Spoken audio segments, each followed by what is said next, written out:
Assalamualaikum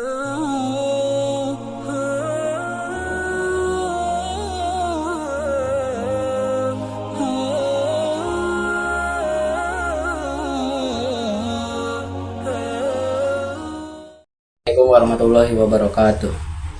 Innal hamdalillah wa nahmaduhu wa nasta'inuhu wa nastaghfiruh wa na'udzubillahi min syururi anfusina wa min sayyiatina a'malina. Wa may yahdihillahu fala mudhillalah wa may yudlil fala hadiyalah. Asyhadu an la ilaha illallah wahdahu la syarikalah wa asyhadu anna Muhammadan abduhu wa rasuluh. Allahumma sholli wa barik ala sayyidina Muhammad wa ala alihi washabihi ajmain, amma ba'd. Segala puji bagi Allah Subhanahu wa taala yang kita memujinya, yang kita yang meminta pertolongannya, yang kita meminta untuk mengampuninya, dan kita memohon untuk berlindung kepadanya dari kejahatan diri kita sendiri dan dari keburukan amal perbuatan kita. Salawat serta salam kita curahkan kepada Nabi kita Nabi Muhammad SAW yang telah membawa kita dari zaman kebodohan ke zaman yang penuh dengan ilmu pengetahuan. Halo sahabat Gamais, pada hari ini saya akan bercerita yang berjudul Keteladanan Tolha bin Ubaidillah. Tolha bin Ubaidillah adalah salah satu sahabat Nabi yang masuk dalam 10 orang yang dijamin masuk surga. Ia lahir pada tahun 594 Masehi di Makkah, Arab Saudi, dan meninggal pada tahun 656 Masehi di Basrah, Irak, sekitar umur 60 atau 61 tahun.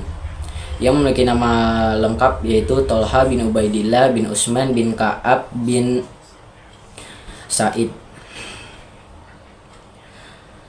Tolha radhiyallahu anhu dikenal sebagai sosok perisai Rasulullah SAW saat perang Uhud berkecamuk. Diceritakan dalam Ar-Rahiqul Mahtum Syiratul Nabawiyah karya Syafiyur Rahman Al-Mubarakfuri yang diterjemahkan oleh Ibnu Ahsan. Tolha radhiyallahu anhu menjadikan dirinya pagar di depan Rasulullah SAW dan mengusungkan dadanya untuk menjaga beliau dari panah-panah musuh. Anas berkata, ketika perang Uhud terjadi, orang-orang menjauhi Rasulullah SAW. Tolha berdiri di depan beliau untuk melindunginya dengan perisai kulitnya. Ia adalah seorang pemanah yang sangat lihai. Selain dikenal dengan keberaniannya, ia juga dikenal sebagai orang yang sungguh dermawan.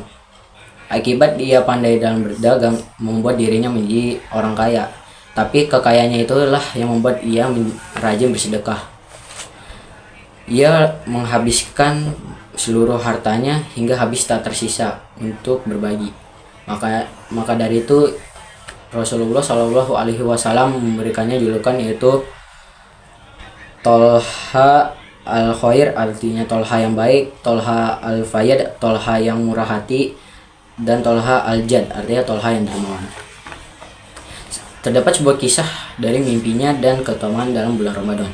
Tolha bin Ubaidillah pernah bermimpi. Isi mimpinya itu terdapat 2 orang laki-laki dari suku Kadha yang dikenal ringan tangan.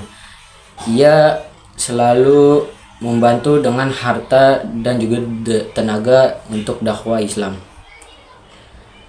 Hingga suatu saat mereka bahagia karena mereka menerima panggilan untuk berjihad. Mereka berharap mati syahid yang dijamin masuk surga.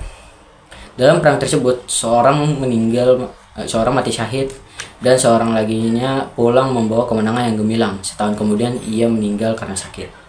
Tolha bin Ubaidillah akhirnya memimpikan kedua orang tersebut. Dalam sebuah mimpinya, ia bersama kedua orang tersebut berada di depan pintu surga. Dari pintu surga tersebut terdengarlah sebuah suara yang memanggil seorang yang meninggal karena sakit tersebut.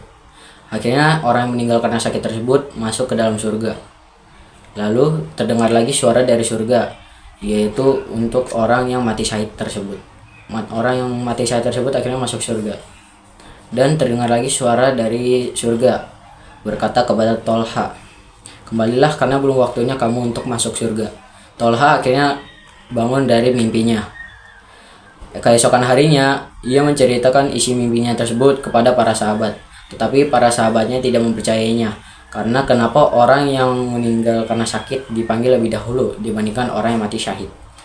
Rasulullah juga mendengarkan cerita tersebut. Akhirnya ia memanggil Tolha bin Ubaidillah untuk menceritakan isi mimpinya tadi. Setelah mendengarkan isi mimpinya tersebut, Rasulullah akhirnya membenarkan isi mimpinya tersebut, membuat para sahabat bingung. Mengapa orang yang meninggal terakhir dipanggil lebih awal ke surga dibanding orang yang mati syahid? Rasulullah akhirnya bertanya, apakah sebelum kematiannya ia pernah hidup selama setahun? Para sahabat akhirnya berkata, betul.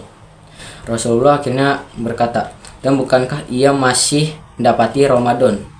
Lalu ia berpuasa, melakukan sholat ini dan itu selama setahun itu. Para sahabat akhirnya menjawab, betul. Rasulullah berkata, maka jarak antara mereka lebih jauh daripada jarak antara langit dan bumi. Hadis riwayat Ahmad, Ibnu Majah dan Ibnu Hibban. Kesimpulan dari cerita tersebut adalah kita sebagai seorang muslim harus rajin beribadah di bulan Ramadan, karena amalan di bulan Ramadan dapat mengalahkan amalan yang yaitu mati syahid. Setelah ini tuh, mari kita seorang muslim harus rajin-rajin ibadah. Selain itu, karena di saat bulan itu juga pintu surga dibuka dan pintu-pintu neraka ditutup serta setan dibelenggu. Maksud pintu surga dibuka adalah agar kita senantiasa taat kepada Allah Subhanahu wa taala dan menjalankan ibadah-ibadah seperti membaca Al-Qur'an, sholat 5 waktu, sholat tarawih dan lain-lainnya. Sedangkan untuk pintu neraka ditutup dan setan dibelenggu adalah bukan untuk membebaskan kita untuk melakukan maksiat, akan tetapi agar kita bisa menjauhi dari bisikan setan yang mengganggu kita. Karena kita sudah mampu mengendalikan hawa nafsu kita dan meningkatkan keimanan kita. Mungkin sampai sini saja saya berkisah. Mohon maaf bila ada salah kata. Billahi taufiq wal hidayah. Wassalamualaikum warahmatullahi wabarakatuh.